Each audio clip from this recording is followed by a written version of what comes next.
dili ni aksidente na nakadungog kanini. Gihigugma kas Ginoo ayo sayangi ang imong kinabuhi. Kay ang imong kinabuhi hiniram ra nato na sa Ginoo.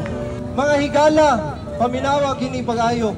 Ayaw sayangi ang panahon. Mubo lang kayo. Ayaw hunahunaan na 15 anyos pa ko ron, 20 anyos pa ko, 30 anyos. Ngano day? Kanaday na mamatay, naghunahuna pa ba sila na mamatay sila dayon? Dawata ang Ginoo.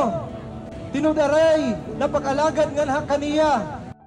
Salamat kay dako nga inyo ning gitan-aw na video na inyo yung gihuman.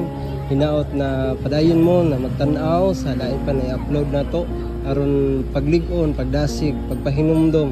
Makita ninyo na daghang mga tao usab ang makadungog sa pulong sa Ginoo, daghang mga tao nga mabag-o, mutuo sa atong Dios tungod kay ang pulong sa Dios mao ang gahom aron sa pagluwas sa tanan. Kung gusto usab ninyo na mosuporta ni Bulhaton, salamat kay dako kay tabang ang inyong mga pag-ampo para sa kalambuan ug himaya sa atong Ginoo.